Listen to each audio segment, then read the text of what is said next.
গ্রামের মেয়ে তুমি কেমন তোমার ভাব, ফেসবুকেতে ছবি সাইডে করিস কেন পাপ কন্যা, ফেসবুকেতে ছবি সাইডে করিস কেন পাপ। কতক্ষণ মা বাবার সামনে বসে ফেসবুকেতে ঢোকে, মোবাইলে ছবি তুলে ফেসবুকেতে সারে, নারী মোবাইলে সারে। নাম্বার আপনার মা বাবাকে খেদমত করে নাই, যদি খেদমত না করে আপনি বুঝাইবেন বিবিরে তোমার মা আমার মা, তোমার মা আমার মা। কথা কি বুঝতেছেন? আমরা যারা স্বামী আছি সব করা 95 জন স্বামী আছে, শ্বশুর শাশুড়িকে মা বাবার মতো স্নেহ করি। কথা কন। আর বাংলাদেশে আপনার 99% মহিলা আছে শ্বশুর শাশুড়িকে মা বাবার মতো এখনো মানে নিবে পারে নাই। না না, আমরা স্বামী হয়া আমরা যদি তোমার মা তোমার বাবাকে নিজের মা বাবার মতো যদি স্নেহ করি, তুমি কেন আমার মা আমার বাবাকে আমার মা আমার বাবাকে তোমার মা বাবার মতো স্নেহ করলে না কেন?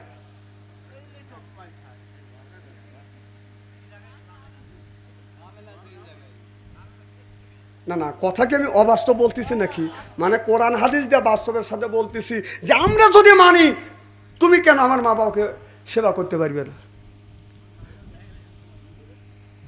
তোমার মাক না চেহার মতো দেখা যায়। কন্ত মুসিবত হয়ে গেল ওয়াজ করা রাজ্জাক ভাই। এক নাম্বার কি জন্য বলতেছিলেন? বউ মারতে পারবেন, নামাজ পড়ে না। 2 নাম্বার মা বাবার খেদমত করে না। 3 নাম্বার পর্দা করে না। কথা বুঝতেছেন না? পর্দা তুমি গ্রামের মেয়ে তুমি কেমন তোমার ভাব, ফেসবুকেতে ছবি সাইডে করিস কেন পাপ কন্যা, ফেসবুকেতে ছবি সাইডে করিস কেন পাপ। কতক্ষণ মা বাবার সামনে বসে ফেসবুকেতে ঢোকে, মোবাইলে ছবি তুলে ফেসবুকেতে সারে, নারী মোবাইলে সারে। ও নারীরে, 3 নাম্বার যদি পর্দা না করে, 4 নাম্বার আপনার যদি খেদমত না করে তাহলে মারা যাবে, কিন্তু কোন জায়গা মুখে মারা যাবে না। কথা বুঝতেছেন না? অর্থাৎ এমন জায়গা মারবেন যেই জায়গা দেখা যায় না। এখন এই জায়গা যদি মারেন, আপনি বক্সেন মারলেন, বোর দাঁত ভাঙে গেল, আপনি মারা গেলেন, ওই মেয়েটার বিয়ে বসা লাগবে। মেয়েটা যদি দাঁত না থাকে অন্য স্বামী কবুল করবে না। কথা বোঝে না রে? মুখে যদি মারেন, যদি দাগ হয় তাহলে অন্য স্বামী কবুল করবে না, হয়তো বলবে তোমার মুখে দাগ কেন? এমন জায়গা মারবেন উঁচু জায়গা, মানুষকে যেন দেখাইতে না পারে। আমি কি তাই বলতেছি? কর শোনেন, অনেক ওয়াজ আছে, একদিনে সব ওয়াজ করা যায় না। যাই হোক, দীর্ঘ সময় আমি কথা বলেছি, আমার বলা এবং ভাষার মধ্যে যদি ভুল হয় মেহেরবানি করে ক্ষমার দৃষ্টিতে ক্ষমা করবেন, আমার জন্য দোয়া করবেন। আল্লাহ যদি বাঁচা রাখে, যদি আসি, বাকি কথাগুলি পরিবেশন করা হবে ইনশাআল্লাহ। তবে আমি যে কথাগুলি, সত্য কথা তার ছায়া দেয় না। সত্য কথা যদি ছায়া না দেন, বিশ্বাস করেন অথবা না করেন, কিয়ামতের ময়দানে আল্লাহ বাটাম ফাটাবে। তা ইউক্যালেক্টারের ডাল চাষা সেরা। জিকিরটা কাকে খুশি করবার জন্য? তাহলে এখন জিকির করি কাকে খুশি করবার জন্য? এক বাবাও বেহেশতে নিবে পারবে না। তাহলে আল্লাহ ছাড়া কেউ যদি নিবেন না পারে, তাহলে আল্লাহর নামে জিকির আপনার বাড়ির জোরে হয় না কে? বাড়ির দ্বারা থেকে জিকির করেন না কে? মসজিদের দ্বারা থেকে জিকির করেন না কে? বাবার বাড়ি কেনে গাছ বয়া আর বাস বয়া কেনে ওঠেন? সেই কথাই তো আমি বলতেছি। লক্ষ্মীর মতো তুমি উত্তর দিলে, শোনা আল্লাহ তোমাকে তুমি বিনি হিসেবে বেহেশতে দেয়। আমিন কোন? এ তো সত্য কথা সায় দিছি। আর আমি আপনাদের জিকির করার কথা বলবো না, ওই বক্তা আমি নে। জিকির করা লাগে বাবার বাড়ি যা করি, জীবনে বাবা হবও না, নিয়ে তো না। উপস্থিত আজকের জালসার সম্মানিত সভাপতি সাহেব, দিদিয়ার ওলামায়ে কিরাম, দিনদার পরহেজগার আল্লাহ ভাইরা, পর্দার অন্তর আড়ালে এ মাহফিল শুনবার জন্য পর্দা করে বসে আছেন আমার পর্দা নিশি মাথার মুকুট মা ও বোনেরা, আমার ছোট্ট চিনহের ছোট্ট ভাইরা, সমবয়সী চিনহের সমবয়সী বন্ধু, আমার মুরব্বী বাবাজিরা। এই যে এই চা দোয়াটা খুলে দেন তো, ওটা নামা দেন। হ্যাঁ, বাতাস দেন, নামা দেন। যে আল্লাহ পাক আপনাকে আমাকে মনোনীত করে বেহেশতের বাগান কোরআনের মাহফিলের মধ্যে আসা এবং বসার সুযোগ করে দিয়েছেন, তাতে আপনারা খুশি না বেজার? কম না বেশি? বেশি যদি হয় সমস্বরে উচ্চকণ্ঠে বলুন আলহামদুলিল্লাহ। মানবতা মুক্তিদূত আখিরি নবী এমন একজন নবীর উম্মত করে পাঠাইছে, এই নবী উম্মতের ব্যাপারে হা বললে হালাল হতো, না বললে হারাম হতো, পাও ফেললে আরশে আজিমে চলে যেত। সুবহানাল্লাহ কর। সেই নবীর উম্মত, আমার নবীর দাম আর মর্যাদা আমাদের চাইতে একেবারেই কিন্তু কম না। এই নবীর উম্মতকে যদি আল্লাহ দোজকে দেয়, নবী শাহাদত আঙুল ইশারা করে বলবে, আল্লাহ তোমার যেই বান্দাকে জাহান্নামে দিয়েছো, তোমার ওই বান্দা হচ্ছে আমার দলের লোক, আমার দলের কর্মী। আল্লাহ বলবে, ফেরেশতা দাঁড়াও, আমার যেই বান্দাকে জাহান্নামে নিয়ে যাচ্ছ, ওই বান্দা হচ্ছে আমার বন্ধুর দলের লোক, আমার বন্ধুর দলের কর্মী। আমি আল্লাহ আমার অর্ডার ক্যান্সেল করে পুনরায় অর্ডার দিলাম, জাহান্নাম নয় জান্নাত পর্যন্ত পৌঁছা দেও। সেই নবীর প্রতি জানাই লক্ষ কোটি দরুদ ও সালাম। সকলেই পড়ুন সাল্লাল্লাহু আলাইহি ওয়াসাল্লাম। সর্বপ্রথম জানতেছি আমার ভাইরা, আপনারা সকলে ভালো আছেন? আল্লাহ আপনাদের দোয়া আমাকে সুস্থভাবে সহিভাবে আপনাদের সামনে উপস্থিত করেছেন। তবে আপনাদের পবিত্র জবান থেকে এ গুনাহগার বাদশা আনসারীর জন্য খাস করে দোয়া করুন, অল্প সময় হলেও যেন কোরআন আর হাদিস থেকে বাস্তব ভিত্তিক দুই চারটে কথা আমার মনিপ, আমার রব, আমার সৃষ্টিকর্তা, আমার বিধানদাতা, আমার রিজিকদাতা আমার জবান থেকে যেন বের করে দেয়। সকলে কোন আমি আর একটিবার বলুন, একটু জোরে বলুন। আমি আপনাদের কাছ থেকে দোয়া চেয়ে নিই, আপনাদের সার্বিক আর মঙ্গল কামনা করে আলোচনা শুরু করছি ইনশাআল্লাহ। আল্লাহর নবী সাহাবীদের নিয়ে এরকম বসে আলোচনা করতেছে জান্নাত জাহান্নামের।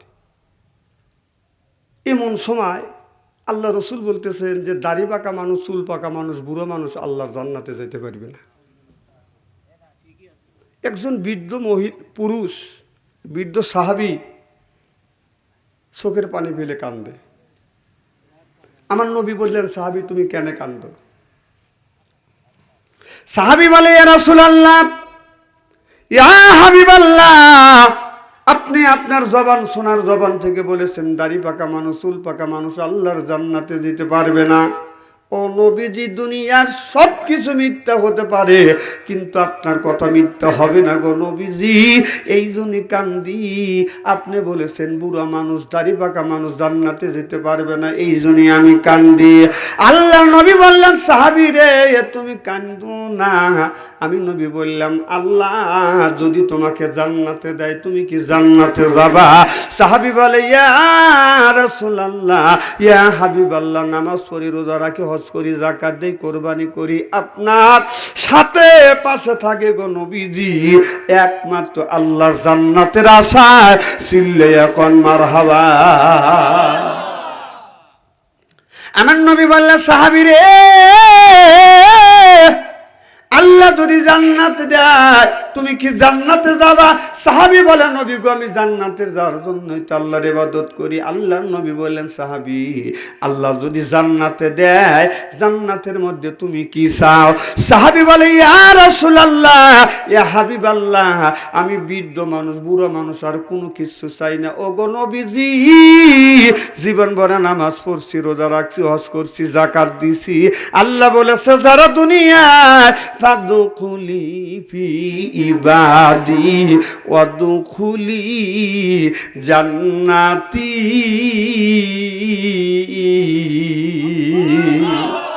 আল্লাহ যদি ইবাদত করে, বন্দেগী করে, দাসত্ব করে আর গোলামি করে, আল্লাহ নাকি জান্নাত দিবে? ও নবীজি, বড় জান্নাত চাই না, আমি একটা জিনিস চাই, আল্লাহ যেন জান্নাতের মধ্যে আমার জন্য একটা হীরা কাঞ্চন দিয়া যেন একটা বিল্ডিং দেয়। আল্লাহ নবী বললেন, ও সাহাবী, আল্লাহ তোমাকে তাই দিবে, তুমি আর কি চাও? ডেকে বলি, ইয়া রাসূলুল্লাহ, ইয়া হাবিবাল্লাহ, আমি বেশি কিছু চাই না। ও গো নবীজি, আল্লাহ যদি জান্নাতের মধ্যে আপনার স্বর্ণের যদি একটা বিল্ডিং দেয়, আল্লাহ নবী বললেন স্বর্ণের বিল্ডিং দিবে, তুমি আর কি চাও? সাহাবী বলে নবী গো বেশি কিছু চাই না, হীরা কাঞ্চন মানিক আর মুক্ত দিয়ে যেন আল্লাহ একটা খাট দেয়। আল্লাহ নবী বললেন তোমাকে আল্লাহ তাই দিবে। আমার নবী বললেন সাহাবী তুমি খাবারের জন্য আর কি চাও? সাহাবী বলে নবী গো আমি বুড়ো মানুষ, আমার মুখের একটা দাঁতও নাই, এই জন্যই আল্লাহর কাছে চাই আল্লাহ যেন আঙ্গুর ফলের বাগান দেয়। আমার নবী বলে সাহাবী রে আপেল ফলের বাগান আছে, আম ফলের বাগান আছে, এরপরে আপনার পেয়ারা ফলের বাগান আছে, বিভিন্ন ফল আছে, সব ফল বাদ দেখে তুমি কেন আঙ্গুর ফল চাইলে? সাহাবী বলে ইয়া রাসূলুল্লাহ ইয়া হাবিবাল্লাহ আমার মুখের 32টা দাঁতের একটা দাঁতও নাই, আল্লাহ যদি আপেল ফলের বাগান দেয় আমি আপেল ফল আমি কামড়া খাইতে পারবো না, আল্লাহ যদি আঙ্গুর ফলের বাগান দেয় এই ফলটা মুখের মধ্যে নেব, মাছটি দিয়া ঠাসি মারবো, রসে আমার মুখটা ভরে যাবে। আল্লাহ নবী বলে সাহাবী রে আল্লাহ তোমাকে আঙ্গুর ফলের বাগান দিবে, তবে আল্লাহর ইবাদত যারা করবে তাদের জন্য আল্লাহ কি রাখছে ৭০,০০০ হুর দিবে, ৭০টা করে বউ দিবে, তাহলে তুমি কি বউ নিবে?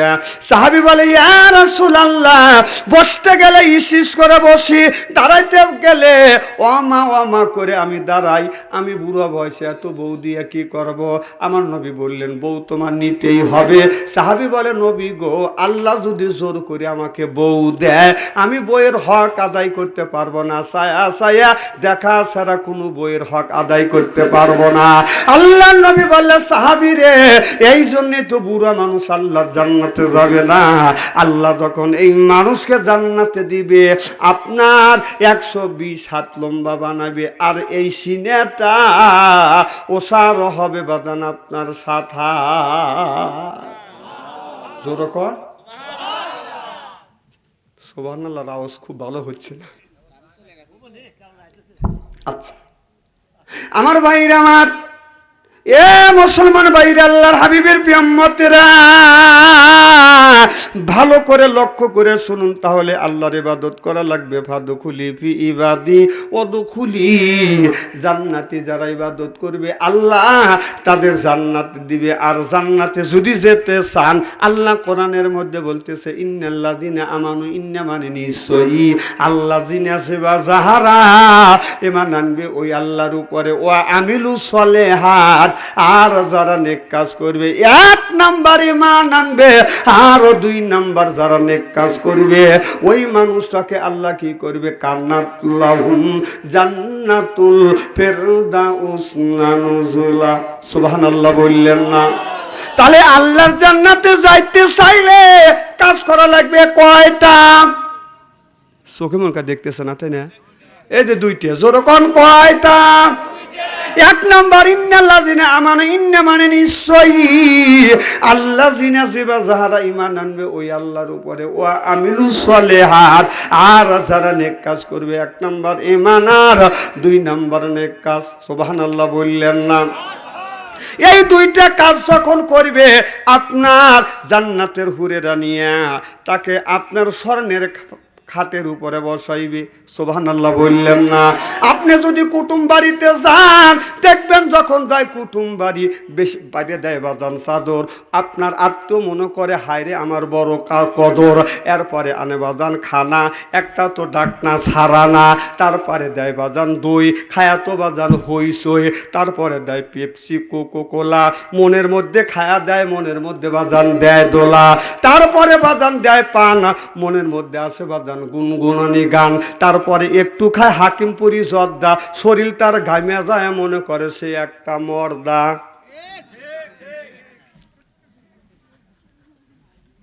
দেশটা হলো ডিজিটাল, ওয়াজও লাগান লাগবে ডিজিটাল, কথা কর না খায়। সেই মান্দারা মানে ওই ওয়াজ চলে গেছে কুকুমলো আলো চাল খায়া, সেই দিনে আর নাই এটা অন্যায়, এটা করা যাবে না, এটা নাই তাই করতেই হবে। ন্যায়ের পক্ষে কথা বলতে গেলে জেল খাটা দরকার হলে জেল খাটবো, জরিমানা দেওয়ার দরকার হলে জরিমানা দেবো, প্রয়োজন হলে ফাঁসির মঞ্চ উঠবো, বাতিলের সাথে অবস্থায় চিল্লা কোন ঠিক কিনা? এখন তো ঠিক কবি, এই বিপদ দেখি তো তোমরাই আগে দৌড়বে না।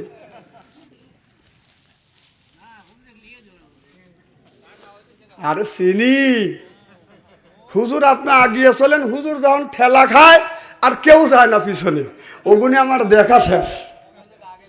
আমার ভাইয়েরা আমার খুব খারাপ লাগতেছে নাকি? চলবে তো? শেষ 16-17 বছর আগে আসছি, আসার পরে বাড়ি বাড়ি মাহফিল করছি, তারপরে আব্দুল মাজেদের বাড়ি জীবনের শেষ মাহফিল করে গেছি।